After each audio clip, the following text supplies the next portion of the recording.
मार्क्सवादी समीक्षा या संक्षिप्त आलेख लिखिए अथवा समाजशास्त्रीय आलोचना पर टिप्पणी कीजिए। सन 1850 से 1950 तक की सदी में विभिन्न क्षेत्रों में अनेक क्रांतिकारी सिद्धांतों का जन्म हुआ, जिन्होंने जीवन, जगत और अनुभव सत्य के प्रत्येक पक्ष के विषय में संतोषजनक उत्तर देने का दावा किया। डार्विन का विकासवाद, फ्रायड, एडलर और जुंग के मनोवैज्ञानिक सिद्धांत तथा मार्क्सवाद, इनमें महत्वपूर्ण जीवन तथा मानव चेतना से संबंधित सिद्धांत रचनात्मक साहित्य और आलोचना को भी प्रभावित करते हैं। उदाहरण के लिए, डार्विन के विकासवाद ने यथार्थवादी तथा प्रकृतिवादी साहित्यकारों को अत्यंत प्रभावित किया। मार्क्सवाद का तो डार्विन के सिद्धांत से भी अधिक प्रभाव साहित्य पर पड़ा। कार्ल मार्क्स का सिद्धांत द्वंद्वात्मक भौतिकवाद के नाम से विख्यात है। मार्क्स ने ये दोनों शब्द उधार लिए हैं। द्वंद्वात्मक शब्द उन्होंने जर्मन दार्शनिक हीगेल से लिया, तो भौतिकवाद शब्द फायरबाख से लिया। हीगेल प्रत्ययवादी विचारक था। उनका मत था कि प्रत्येक प्रकार का विकास परस्पर विरोधी तत्वों के संघर्ष से होता है। पहले मनुष्य के मस्तिष्क में विरोधी प्रत्ययों में संघर्ष होता है और बाहरी इतिहास केवल उन संघर्षों की छाया है। मार्क्स ने हीगेल के द्वंद्वात्मक शब्द को समाज एवं इतिहास की व्याख्या में बड़ी कुशलता से प्रयोग किया है। अंतर इतना है कि हीगेल प्रत्येक को प्रमुख मानता है, जबकि मार्क्स के अनुसार प्रत्येक गौण है और पदार्थ प्रधान। अतः मार्क्स के अनुसार संघर्ष का इतिहास पदार्थ में है, न कि प्रत्यय में। वह मनुष्य के संपूर्ण इतिहास को बाह्य प्रकृति और समाज में देखता है। दोनों में समानता केवल इतनी है कि हीगेल और मार्क्स दोनों के अनुसार परिवर्तन की प्रणाली द्वंद्वात्मक है। श्री एच जी जाज ने इसे बड़े सुंदर शब्दों में इस प्रकार व्यक्त किया है।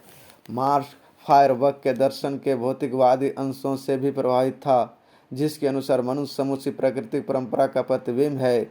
मार्क्स समाज में अर्थव्यवस्था को सर्वाधिक महत्व प्रदान करता है।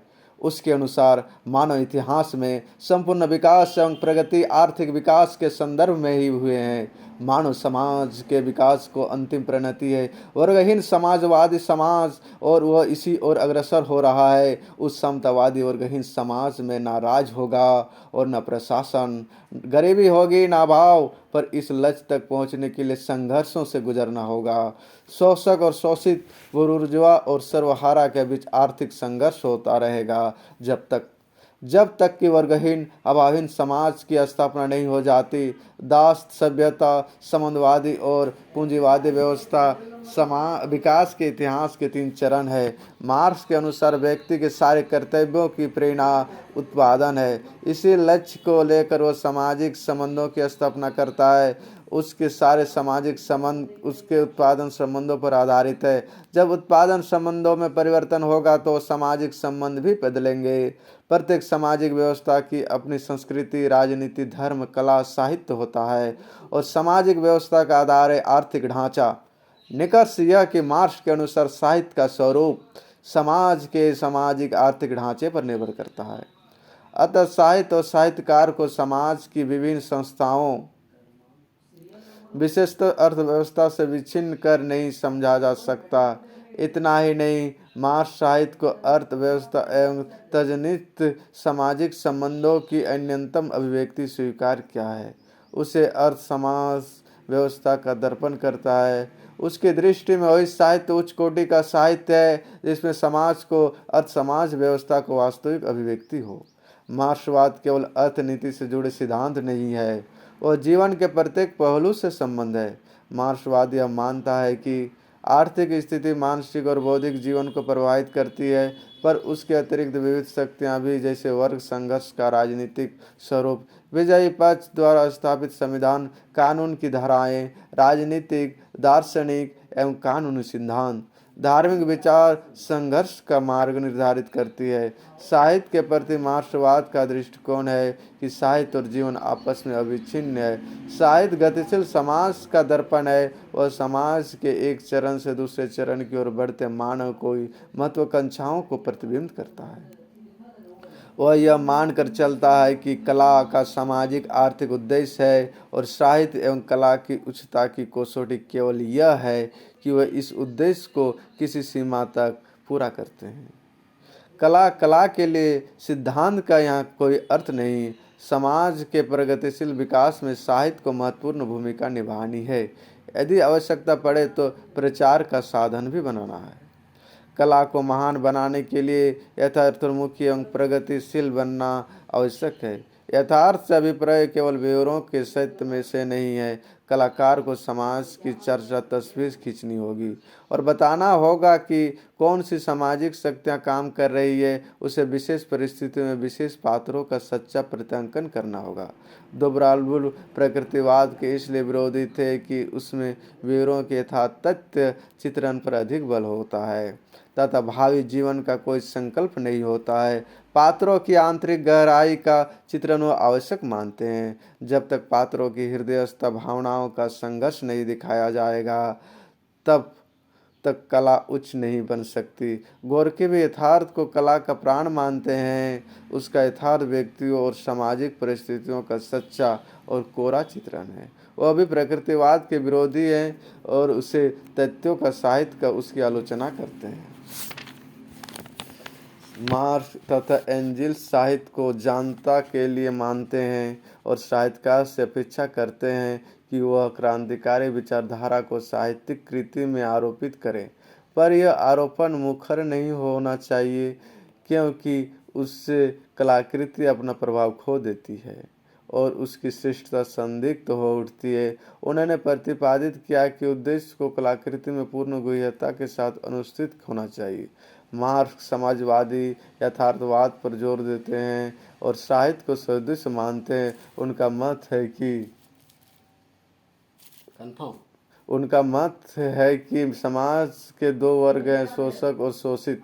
साहित्य में शोषित का पक्ष लिया जाना चाहिए और शोषण मिटाने के लिए जनमानस तैयार करना चाहिए। इसके लिए उन दोनों वर्गों के मध्य चलने वाले संघर्षों का चित्रण करना होगा जो सर्वहारा के संघर्ष में सहायक नहीं और समतावादी यथार्थ नहीं कहा जा सकता है। अतः ऐसे साहित्य का ही निर्माण होना चाहिए जो वर्ग संघर्ष को तेज करे, समाज को उस शिक्षा में ले जाए जहाँ से समाजवादी और वर्गहीन समाज व्यवस्था का पथ प्रशस्त हो सके। उसे बुर्जुआ समाज की आशाओं को ध्वस्त कर वर्तमान समाज व्यवस्था के संबंध में संदेह शंकाएं उत्पन्न कर यह स्पष्ट करना चाहिए कि यह व्यवस्था अधिक दिन चलने वाली नहीं है। मार्क्स ने साहित्य के लोक मंगल एवं मानवतावादी पक्ष पर जोर दिया और कहा कि व्यक्तिगत संपत्ति नष्ट होनी चाहिए। उसका दृढ़ विश्वास था कि वर्गहीन समाज में ही सच्ची कला को जन्म हो सकता है। लेनिन ने कम्युनिस्ट पार्टी और साहित्य का संबंध स्थापित करते हुए कहा कि साहित्य को पार्टी के सिद्धांतों का प्रचार करना चाहिए। वह साहित्य का सर्वहारा का अस्त्र करता है। उसका उत्तरदायित्व है कि वह सर्वहारा के हितों की देख रेख और रक्षा करे। इस मत का परिणाम यह हुआ कि अप्रत्यक्ष रूप में बुद्धिजीवियों, कलाकारों और साहित्यकारों के विचार स्वतंत्रता पर छाया मारा गया। साहित्य रचना को सामाजिक क्रांति और साम्यवादी संगठन का अस्त्र माना गया। साहित्यकार साम्यवादी पार्टी की सांस्कृतिक सेना के सिपाही बन गए। रूस में वे समाज निर्माण के नाम पर स्वार्थों से नियंत्रित राजनीतिक पार्टी की शक्ति बन गए और तथा चीन में ये चेयरमैन माओ द्वारा निर्दिष्ट क्षेत्र का कार्य करने लगे। हावर्ड फास्ट ने महान लेखक बनने के लिए एक शर्त रखी है। आजकल महान लेखक बन सकने के लिए कम्युनिस्ट होना जरूरी ना हो, पर कम्युनिज्म के यथार्थ के सम्मुख प्रस्तुत करना आवश्यक है। मार्क्सवाद ने कला और साहित्य के क्षेत्र में व्यक्तिवादी दृष्टिकोण के स्थान पर समाजवादी यथार्थ की प्रवृत्ति का संगठन किया।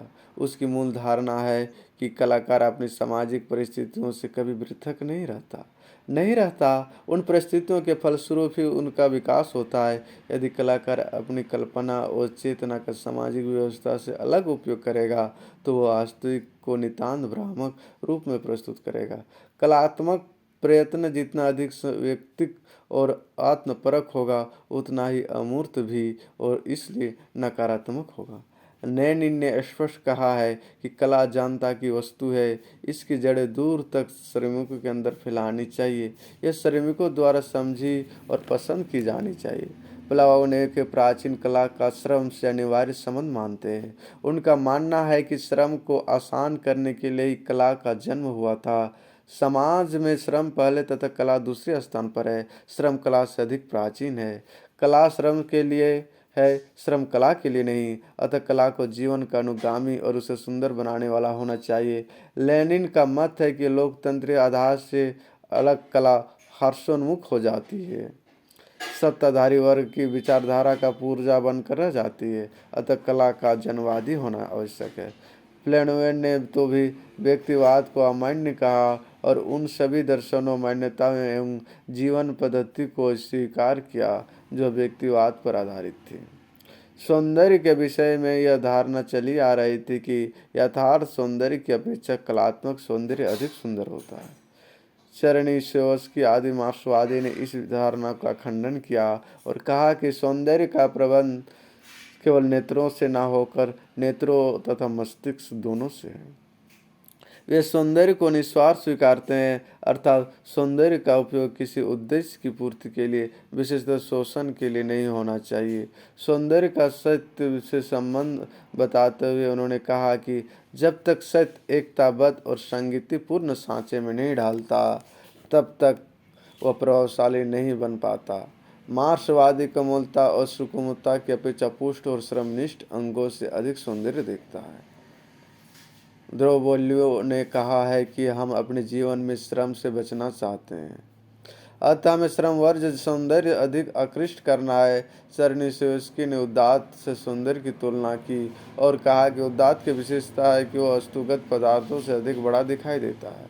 यह अपने परिवेश से अधिक शक्ति संपन्न सिद्ध होता है। उदात्त में दुख की उपस्थिति होती है, जिसके कारण वह सुंदर से सर्वथा भिन्न हो जाता है। आधुनिकतम रूसी समीक्षा में सौंदर्य शास्त्रीय मान्यताओं पर विशेष विचार किया गया है। वर्तमान में सौंदर्य को केवल कला तक सीमित न रखकर उसका क्षेत्र विज्ञान तक प्रसारित किया जा रहा है। साहित्य इतिहास के क्षेत्र में मार्क्स के विचार सर्वथा नवीन एवं मौलिक है, जिनके परिणाम स्वरूप साहित्य के मूल्यांकन पर नए ढंग से विचार हुआ।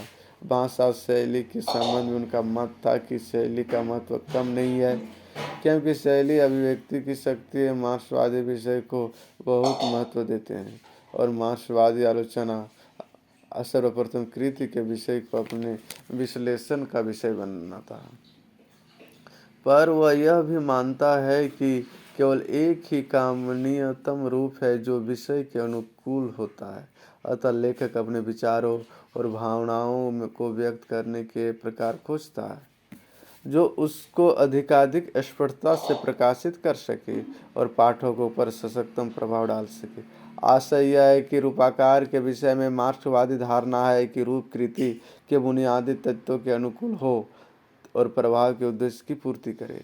वह मानता है कि कृति का रूप केवल उसके विषय द्वारा निर्धारित नहीं होता, अन्य तत्वों द्वारा भी निर्धारित होता, पर रूप के निर्धारण में सर्वाधिक महत्व विषय का ही है। मार्क्सवाद यथार्थवाद को प्रकृतिवाद से अलग मानता है। द्रोबेलियो प्रकृतिवाद के विरोधी थे, क्योंकि प्रकृतिवाद में यथातथ चित्रण होता है तथा भविष्य का कोई संकल्प भी नहीं होता। महान आदर्शों समाज की प्रकृति अपेक्षाओं की व्यक्ति नहीं होती। गोर्की ने प्रकृतिवाद को तत्वों का साहित्य कहकर उसकी आलोचना की। उन्हें उसमें समाजवादी मनोवृत्ति का विकास दिखाई दिया, क्योंकि उसमें वर्गगत चरित्रों का अंकन किसी प्रकार भी संभव नहीं था। प्रकृतिवाद के दार्शनिक एवं नैतिक सिद्धांतों को भी उन्होंने स्वीकार नहीं किया। प्रकृतिवाद व्यक्ति को धुरीहीन मानता है। शरीर विज्ञान और रोग निदान संबंधी भी उनकी अपनी मान्यताएं। गोर्की को ये भी सभी व्यर्थ की बातें लगती है। फिर भी मार्क्स और एंजिल्स ने उसे सर्वथा अस्वीकार नहीं किया है। उन्होंने प्रकृतिवादी साहित्य को इसलिए मान्यता दी क्योंकि उसमें समाज की सच्ची तस्वीर रहती है। वे अंध विरोध और परिवेशात्मक यथार्थ के तत्व आ जाते हैं, जिनसे वर्ग संघर्ष, शोषण प्रक्रिया आदि की स्थिति स्पष्ट हो जाती है। पर प्रकृतिवाद व्यक्ति को परिस्थितियों का निष्क्रिय प्रतिफल मानता है। व्यक्तिगत उत्तरदायित्व तथा शक्तिशाली इच्छा शक्ति को स्वीकार नहीं करता, जबकि मार्क्सवादी गोर्की के लिए ये ही आस्था के केंद्र थे।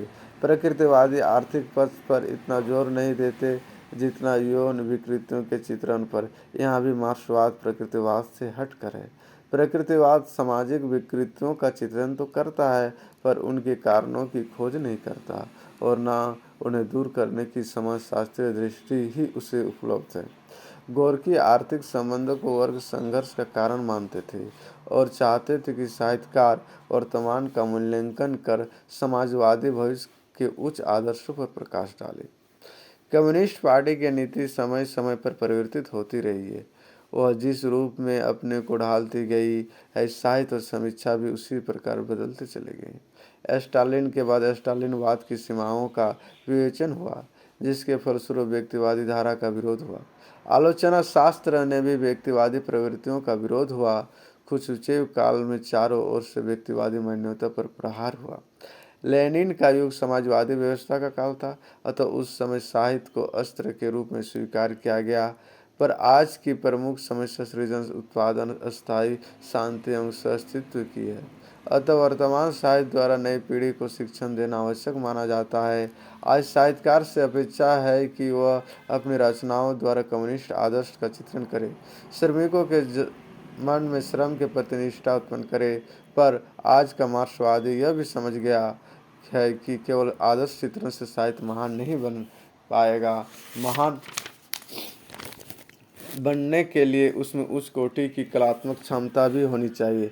महान चरित्रों के निर्माण के लिए, उनकी चरित्रगत उदात्तता को स्पष्ट करने के लिए उच्च कोटि की विवेचना शक्ति, वास्तविक और कलात्मक बिंब योजना होनी चाहिए।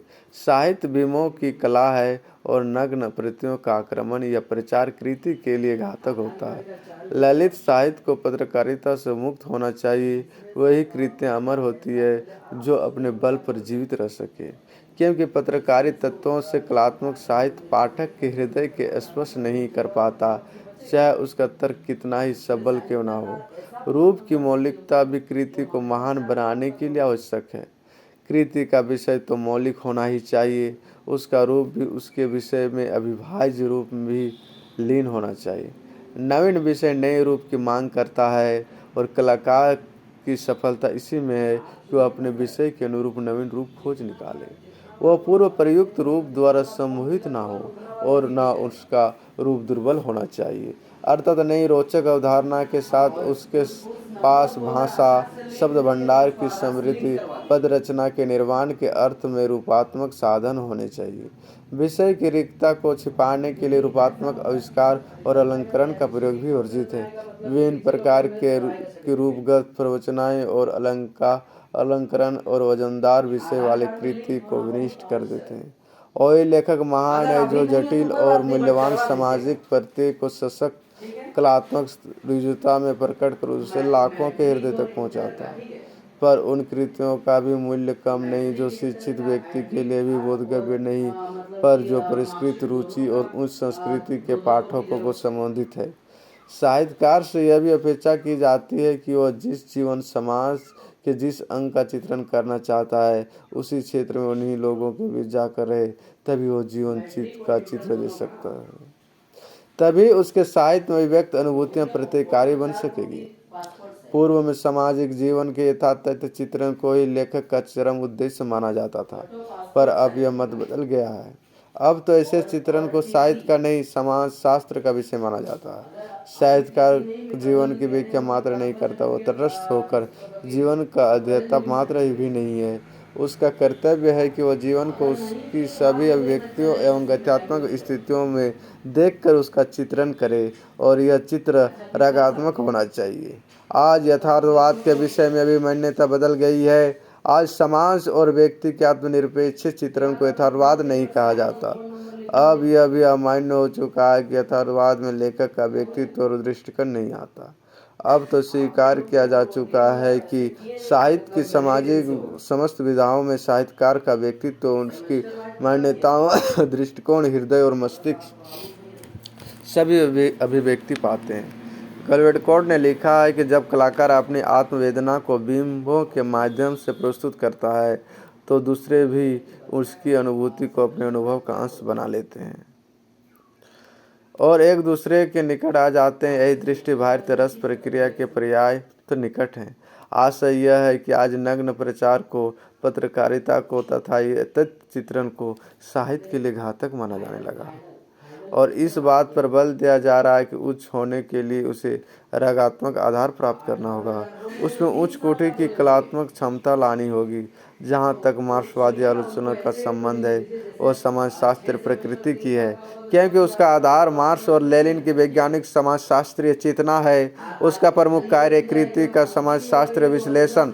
मार्क्सवाद सामाजिक जीवन को एक आवेगपूर्ण के रूप में देखता है, जिसमें अलग अलग अवयव एक दूसरे पर निर्भर करते हैं। वह मानता है कि सामाजिक जीवन में सर्वाधिक महत्वपूर्ण भूमिका भौतिक आर्थिक संबंधों द्वारा श्रम के रूपों द्वारा अदा की जाती है। अतः लेखक का कर्तव्य है कि वह किसी युग के सामान्य विश्लेषण में वह उस युग की संपूर्ण सामाजिक विकास का पूरा चित्र प्रस्तुत करे। कृति का विश्लेषण करते समय वो बुनियादी आर्थिक परिस्थितियों, उत्पादनों के प्रकारों, वर्ग मनोविज्ञान का तो विवेचन करेगा ही, वह यह भी बताएगा कि लेखक पर कौन से वर्गों का प्रभाव पड़ा है। मार्क्सवादी आलोचक मानता है कि कला के अन्य प्रकारों से साहित्य इसलिए भिन्न है कि वह साहित्य के रूप की तुलना में विषय का महत्व अधिक होता है। वह निश्चयात्मक तत्व है, अतः वह सबसे पहले कृति के विषय को अपने विश्लेषण का विषय बनाता है और तब कृति के अभिव्यक्ति की शक्ति द्वारा सामाजिक जीवन पर पड़ने वाले प्रभाव का निर्धारण करता है। रूप की अपेक्षा उचित नहीं, क्योंकि कृति का रूप केवल विषय द्वारा ही निर्धारित नहीं होता।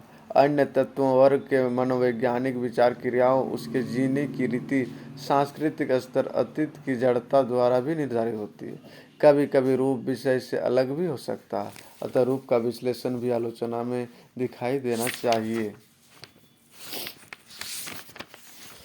प्लेखानेव ने मार्क्सवादी आलोचक को प्रबोधक से हटकर बताते हुए कहा कि जबकि प्रबोधक साहित्य की विशिष्ट मांगें नियोजित करता है, विशिष्ट आदर्शों के दृष्टिकोण से कृति का मूल्यांकन करता है, मार्क्सवादी उस कृति के आविर्भाव के प्राकृतिक कारणों पर प्रकाश डालता है। मार्क्सवादी साहित्यिक कृति का मूल्यांकन करते समय उसी को मूल्यवान मानता है जो सर्वहारा का नीतिशास्त्र है। उसके लिए प्रत्येक वह चीज़ जो सर्वहारा के विकास में और उसका विषय में सहायक है, अच्छी और मूल्यवान है। इसके विपरीत प्रत्येक वस्तु से जो हानि पहुंचाती है, बुरी है, मूल्यहीन है। पर साथ ही उसे ध्यान रखना चाहिए कि वे कृतियाँ मूल्यवान नहीं है जो सामाजिक समस्याओं में तल्लीन है। ज्वलंत समस्याओं के महत्व को स्वीकार करते हुए भी उसे उन विषयों की ओर ध्यान देना चाहिए जो प्रथम दृष्टि में सामान्य और विप्रकृष्ट प्रतीत होते हैं, पर जो वस्तु तो सामाजिक जीवन पर प्रभाव डालने वाले होते हैं। मार्क्सवादी आलोचक एक सीमा तक शिक्षक भी होता है। प्रथम तो उसे लेखक के प्रति अपने रूप में शिक्षक होना चाहिए, और ऐसा होने के लिए उसे पक्का मार्क्सवादी रुचि का पंडित होना आवश्यक है। आलोचक लेखक से बहुत कुछ सीखता भी है। श्रेष्ठ आलोचक लेखक की ओर प्रशंसा और जो उसकी दृष्टि से दिखता है, और नौजवान लेखकों को उनकी गलतियों, विशेषतः रूपात्मक गलतियां बताए और साथ ही सामाजिक जीवन को समझाने के में उनकी सहायता करे। उसे सामाजिक जीवन के नियम, आदिम प्रत्यय और युग की मूल तत्वों को समझाए।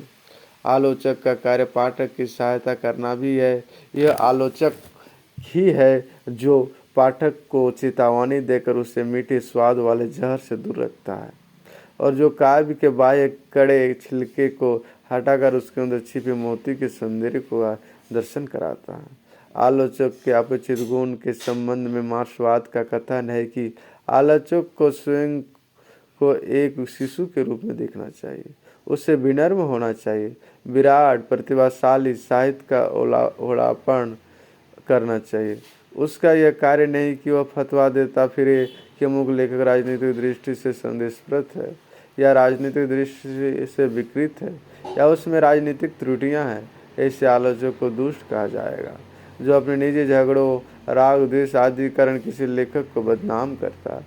तीक्ष्ण और कटु विवर्तक के प्रयोग से संबंध में उनका मत है कि सामान्यतः तीक्ष्ण वितर्क उपयोगी होता है, क्योंकि वह पाठक की रुचि बनाए रखता है। वितर्कपूर्ण निबंध जनता पर अधिक प्रभाव डालते हैं और समझने में भी आसान होते हैं, पर उसे सावधान रहना चाहिए कि उस अपने तर्क को कमजोरी को वितर्क की प्रभाव में छिपाने का प्रयास न करें। मार्क्सवादी आलोचना एक साथ वैज्ञानिक और कलात्मक कृति होती है, अतः उसमें द्वेष नहीं होना चाहिए, उसको वर्ग घृणा से भी मिश्रित नहीं होना चाहिए, उसे व्यक्तिगत द्वेष नहीं होना चाहिए, आलोचक को उदार होना चाहिए, उसका परम आनंद भावात्मक खोजने में और उसकी गरिमा पाठक तक पहुँचाने में है। उसका लक्ष्य होना चाहिए शिक्षा देना और सावधान करना। दुष्ट को नष्ट करने के लिए वह कभी कभी व्यंग्य के वेधक बाणों का भी प्रयोग कर सकता है। जहाँ तक प्राचीन साहित्य के मूल्यांकन का प्रश्न है, लेनिन ने स्पष्ट कहा है कि उसका मूल्यांकन वर्तमान स्थिति या मजदूर आंदोलन की दृष्टि से नहीं होना चाहिए। उनका मूल्यांकन तो उस समय की समाज दशा की परिप्रेक्ष्य में होना चाहिए जब वो लिखा गया। सामान्यतः मार्क्सवादी पर अनेक आरोप लगाए जाते हैं। प्रथम यह कहा जाता है कि मार्क्सवादी साहित्य के प्रचार को महत्व देते हैं। यह सिद्धांत एक विशेष राजनीतिक विचारधारा का उच्चारण है जो बलपूर्वक साहित्य द्वारा अपनी प्रत्यक्ष अभिव्यक्ति कराना चाहता है, जिसके परिणाम स्वरूप उसके साहित्य में सामाजिक उत्साह और प्रचार भावना मिलती है जो संप्रदाय में सर्वत्र पाई जाती है। लेखक स्पष्ट मानता है कि कला समाज के लिए है और आलोचना का कर्तव्य सिद्ध करता है कि समाज के वास्तविक हित कम्युनिस्ट पार्टी की विजय और उसके आदर्शों का पालन करना है। इस प्रकार साहित्य शुद्ध रूप में पार्टी का साहित्य बनकर रह जाता है। माओ का कथन है कि साहित्य को राजनीति का सेवक होना चाहिए और माओ समर्थक चाओमुंग का मत है कि यथार्थवादी को ऐसा साहित्य लिखना चाहिए जिससे युग की शक्तियाँ सामने आ सके और सर्वहारा का वीरतापूर्वक संघर्ष साकार हो जाए। यद्यपि ऐसे अनेक मार्क्सवादी हैं जिन्होंने भविष्य को राजनीति को पिघलगू बनाने का विरोध किया है तथा लिखा कि यथार्थवाद से आशय कोरी वस्तुवादी दृष्टि होना नहीं है। फिर भी यह मानना होगा अधिकांश मार्क्सवादी आलोचक उसी कृति को महान बनाते हैं जिसमें कम्युनिस्ट नीतिशास्त्र का समर्थक हो, शोषकों के प्रति घृणा और शोषितों के प्रति सहानुभूति प्रदर्शित की गई हो तथा प्रत्यक्ष अप्रत्यक्ष रूप से मार्क्सवादी सिद्धांतों का उद्घोष किया गया है। लेनिन का स्पष्ट कथन है कोई कलाकार वास्तव में तभी महान हो सकता है जबकि उसने अपनी रचना में क्रांति के कुछ न कुछ पहलुओं का उस चित्र में किया हो। मार्क्सवादी जीवन दर्शन वस्तुतः संकुचित है क्योंकि जीवन के कुछ केवल आर्थिक व्याख्या संगत नहीं है, अर्थ महत्वपूर्ण होते भी सब कुछ नहीं है। साहित्य अपने मूल रूप में सामाजिक तथा सामूहिक चेतना ही नहीं है, वह व्यक्तिगत चेतना का भी फल है। मनुष्य पहले व्यक्ति है, बाद में समाज की इकाई। पर मार्क्सवाद समाज साहित्य में व्यक्ति की भूमिका उसके व्यक्तित्व की अपेक्षा करता। उसकी दृष्टि में तो व्यक्ति का अपना निजी व्यक्तित्व ही नहीं, वह तो केवल आर्थिक शक्तियों के हाथों में एक खिलौना मात्र है। इस प्रकार कला के क्षेत्र में मार्क्सवाद ने व्यक्तिवादी शोषणवाद को गहरा धक्का लगा। तीसरा आरोप यह है कि मार्क्सवादी विषय वस्तु पर अधिक बल देते हैं तथा वे रूपवादियों को परिणामवादी और कला के विघटन का ह्रास के लिए उत्तरदायित्व मानते हैं। उनका मानना है कि महान कृतियों का विषय भी महान होता है, वे महान व्यक्ति के लिए लिखे जाते हैं, उनकी रचना उद्देश्यपूर्ण होती है। पर इधर की ओर से आलोचक हिने एंजिल्स का तक का यह मानता है कि कलाकार को यह देखना है कि उसकी कलाकृति अभिव्यक्ति ही विचार पाठक पर थोपा ना जाए, वो स्वयं पाठक के मन में रिस जाए, अर्थात कलाकार की सफलता विषय और रूप में संश्लेषित में है। एंजिल्स का वक्तव्य है।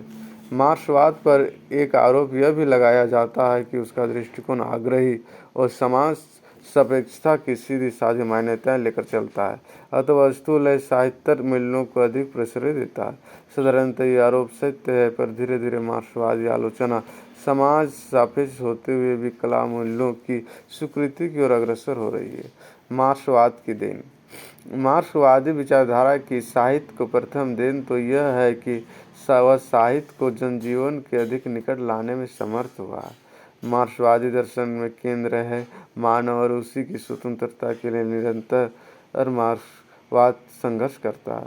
वह मानव की सच्ची तस्वीर उतारना चाहता है, मनुष्य को उसके सुख दुख विजय पराजय उदात्त अनुदात्त क्षणों में चित्रण कर यह बताना चाहता है कि वास्तव में यह क्या है, उसकी स्थिति क्या है, मार्क्सवादी आलोचना का महत्व कम नहीं है, उसने कलाकृति तथा सामान्य मानव के संबंध पर प्रकाश डाला है और यह स्पष्ट किया कि मानव कला का निश्चय ही जन समुदाय से घनिष्ठ संबंध है और जब कला का जनसमूह से संपर्क टूट जाता है तो उसका ह्रास होने लगता है, वह पतनशील हो उठती है। उसने विषय की महत्ता एवं उनके मूल्य पर बल दिया है। उसने हाथी दांत की मीनार में रहकर लिखे जाने वाले साहित्य का खोखलापन बताया है और रूपवादी कला के भौतिक दिवालियेपन तथा समाज के लिए धून होने की बात की और हमारा ध्यान आकृष्ट किया है। उसके कारण काव्य शास्त्रीय मान्यताओं और अपेक्षाएं व्यापक और बहुआयामी बनी है। अब मार्क्सवादी पंडित अनुभव करने लगे हैं कि परंपरागत दृष्टिकोण से काम नहीं चलेगा, उसे अधिक व्यापक एवं पूर्ण बनाना होगा। सार्वभौमिक और तथा सर्वकालिक कसौटी का निर्धारण करना होगा। मार्क्सवादी आलोचना सिद्धांतों का वर्तमान आलोचकों पर गहन प्रभाव पड़ा है। भले ही वह बहुत कम आलोचक इस प्रभाव को स्वीकार करते हो, पर आधुनिक आलोचना में जो समाजवादी और समाजशास्त्रीय प्रवृत्ति देखी जाती है उसका कारण उस पर मार्क्सवाद का ही प्रभाव है। मार्क्सवादी आलोचकों में उल्लेखनीय है George Lukacs, Christopher Caudwell, Ralph Fox, Michael Gold, Karl रुटन, पेरिगटन और ग्रेनविल हिक्स। फार्स ने स्पष्ट किया है कि सभी महान कलाकृतियों का संबंध जनसमूह से है, वे उसके प्रति ऋणी है और जब कलाकार जनसमूह से विच्छिन्न हो जाता है, कला का ह्रास होने लगता है। सन 1920 से 1940 के 2 दशकों में मार्क्सवाद का अंग्रेजी तथा अमेरिकन साहित्य तथा आलोचना पर प्रभुत्व प्रभाव पड़ा। अमेरिकन आलोचना में मार्क्सवादी आंदोलन अत्यंत शक्तिशाली, सच्चा तथा समानुरूप रहा है। हाँ, यह बात सच है कि कला सिद्धांत का प्रयोग दोनों के क्षेत्र में उसका जन स्रोत नगण्य है। मूल्य रूपी आलोचना। पाश्चात्य सुप्रसिद्ध मनोवैज्ञानिक यूंग ने कविता, स्वप्न, पुरावृत्ति और मूल रूप को सामूहिक अचेतन मन से जुड़ा हुआ माना। उसके अनुसार कविता में मिलने वाले अनेक पात्र और विषय मूल रूपी के होते हैं, अर्थात उनका आदि रूप अथवा आदर्श रूप सामूहिक अचेतन में छिपा रहता है।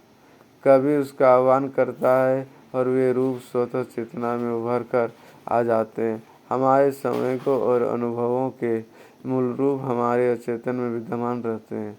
प्रत्येक युग उनकी व्याख्या अपने नवीन परिवेश के अनुरूप करता है।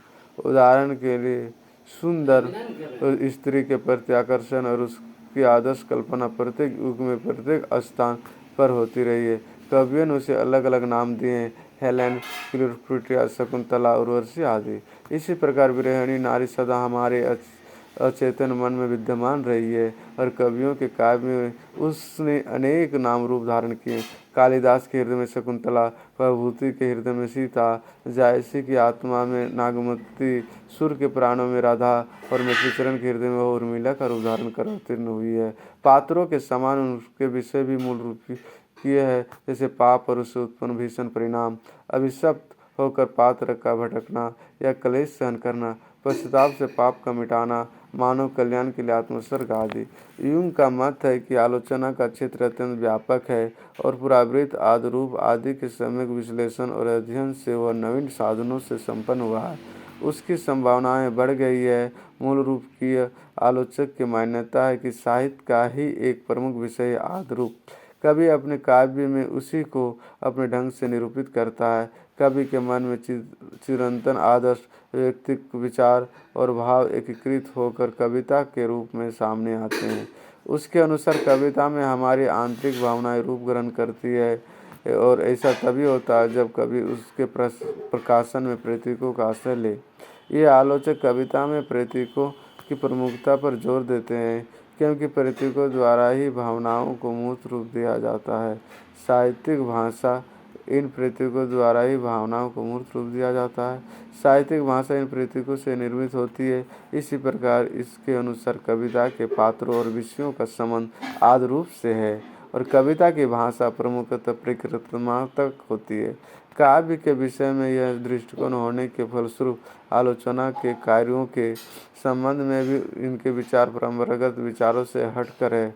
Northrop Frye Leslie Fiedler, Richard चेंज आदि मूल रूप की आलोचकों का मत है कि आलोचना का मुख्य कार्य काव्य के रूप का, उसके कलात्मक सौंदर्य का अथवा उसकी भाव समृद्धि का विश्लेषण और मूल्यांकन मात्र नहीं है। उसे तो उस मूल रूप की खोज करनी चाहिए जिसमें कविता का मूल निबद्ध है, उसका रूप निर्धारण करना चाहिए और उससे कथा अथवा काव्य का संबंध निरूपण करना चाहिए। ऐसा करने के लिए आलोचक को मानव शास्त्र का पंडित होना पड़ेगा और पुरावृत्ति, लोक कथा, यज्ञ और पूजा की विधियों में जो एक समान तत्व है उन्हें खोजना पड़ेगा। ऐसा कार्य करने का उत्तरदायित्व होने के कारण उसे नाफर्थ फ्राय ने कहा है, मूल रूप की आलोचक आदि रूप के विभिन्न ध्वनियों के विस्तृत विवेचन करता है। उदाहरण के लिए कालेज की कविता निश्चय वेरिएंट की बलि छाग के विभिन्न ध्वनियों की व्याख्या करेगा। नीचे ही इस प्रकार की व्याख्या से पाठक को काव्य में पाए जाने वाले सौंदर्य का आस्वादन में सहायता मिलेगी। इस आलोचना में पाठक पर साहित्य के मनोवैज्ञानिक प्रभाव का विश्लेषण भी किया जाता है। पुरावृत्ति और आदि रूप विषयक अध्ययन और चिंतन ने साहित्य और साहित्य संबंधी नवीन संभावनाओं के लिए द्वार अवश्य खोल दिया है। सामग्री चयन, वातावरण निर्माण और शैली के क्षेत्र में इस अध्ययन में नवीन सुविधाएं प्रदान की, आलोचना की एक नवीन पद्धति विकसित हुई है। इस समीक्षा द्वारा हम कविता में सदैव से विद्यमान रहने वाले आदि चित्रों के स्वरूप को ग्रहण करते हैं, उनकी सार्थकता और औचित्य से परिचित होते हैं। यह सब होते हुए भी संदिग्ध है कि यह समीक्षा पद्धति परंपरागत परिपाटी से हटकर उसका ग्रहण करेगी। यह आलोचना पद्धति कविता के मूल्यों, भागवत और कलागत दोनों पर कोई ध्यान नहीं देती, मूल्यांकन को गौण बताती है। यह विचार नहीं करती कि कविता अच्छी है या बुरी, सजीव है अथवा निर्जीव।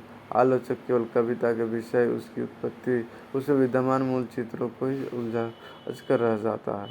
साहित्यकार मूल्यांकन के विमुख यह पद्धति सफल असफल कृति में विभेद नहीं करती, कृति के गुण दोषों का विवेचन नहीं करती, कृति की सार्थकता और उसके औचित्य पर प्रकाश नहीं डालती, आनंद उपलब्धि एवं परख में पाठक की सहायता नहीं करती। इस आलोचना के उपकरण है मानव शास्त्र और मनोवैज्ञानिक, न कि साहित्य शास्त्र और सौंदर्य शास्त्र। अतः इस समीक्षा में विषयांतर का दोष सामने आ जाता है। केंद्रीय प्रश्नों पर सम्यक ध्यान न देने और कलागत मूल्यों के प्रति उदासीन होने के कारण यह समीक्षा पद्धति महत्व की नहीं हो सकती। समग्र जनसमूह की इच्छा को साहित्य सृजन का आधार स्वीकार करने वाले होने के कारण इसमें लोकतांत्रिक तत्व तथा मानवतावाद तो निश्चित ही अधिक है, पर साहित्यिक रसानुभव को त्याग कर उसके स्थान पर साहित्यिक रसवाद को प्रतिस्थापित करने वाली यह विचारधारा कभी ग्राह्य नहीं हो सकती। पश्चिम में इस आलोचना पद्धति का अनुसरण किया जाता है और कनाडा के नाफर्थ फ्राय का नाम इस क्षेत्र में उल्लेखनीय है, और पर हिंदी में भी इस पद्धति का आलोचना कम ही प्रयास हुआ है।